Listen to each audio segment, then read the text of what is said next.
Training.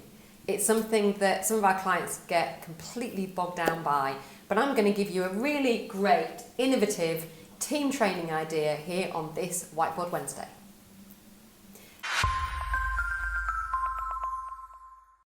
I'm Sam from Firewave. No Phil today, just me, but that's fine because this is my thing. Team training. I'm actually writing a book on building a dream team, so that is about recruitment, reward, retention, all those good things.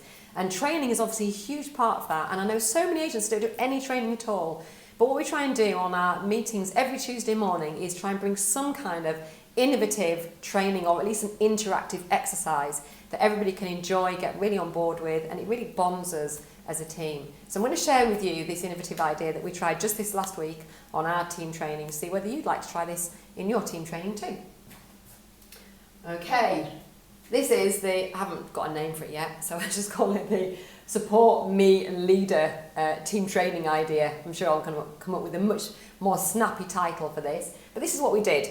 So I got everybody to work on this on their own at first, and we had 3 columns on a piece of paper each, so they hand wrote these, and the column Me was where we started. So what I said was, what attributes do you feel that you bring to your role? What are the key attributes that somebody that's in your role has to have that are really, really important? And we had lots and lots of ideas from everybody, and obviously everybody's in different roles. I think we had about 14 people in the training, and we pretty much got 14 different sets of, ideas. But this particular one that I've used as an example was Tilly's, who's here in the room with me, and hers was attention to detail. She feels that's really, really important to her role. It's not that it's not important to other people's roles, but other people maybe didn't think of that as one of their key attributes.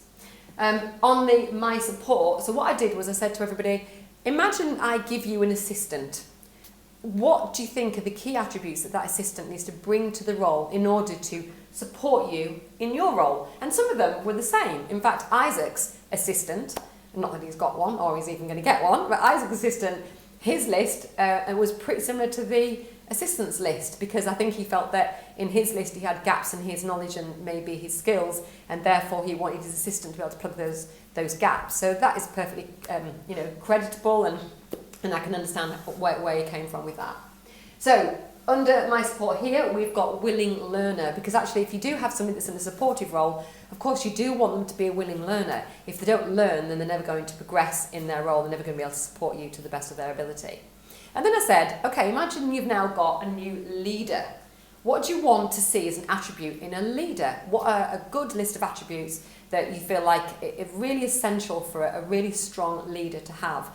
And actually we had a lot of debate around this, because leadership in itself is a whole topic. But we've got visionary here, which is what a lot of people came up with, or words around that. And they were also saying things like helpful, supportive, kind.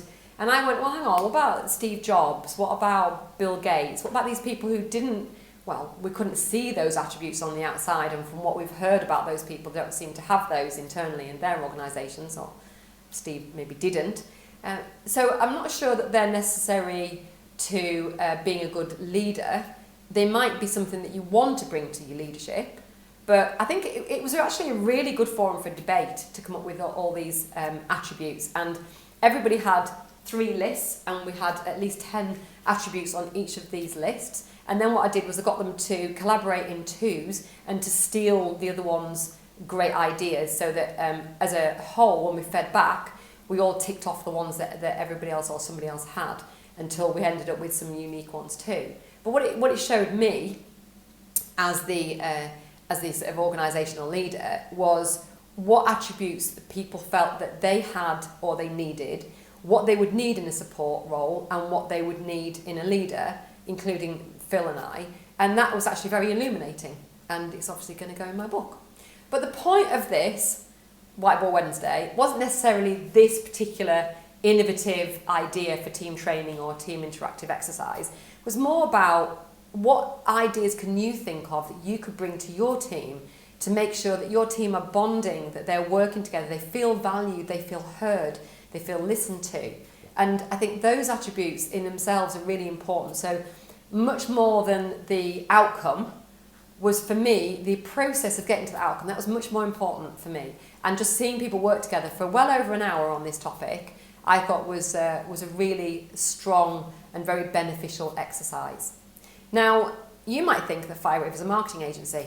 Funnily enough, I do too. But we have such a strong element of training, coaching and mentoring within Firewave membership that these are the kind of things that we teach and we share all the time with our Firewave members. And if you're not already a Firewave member, then maybe you should think about becoming one.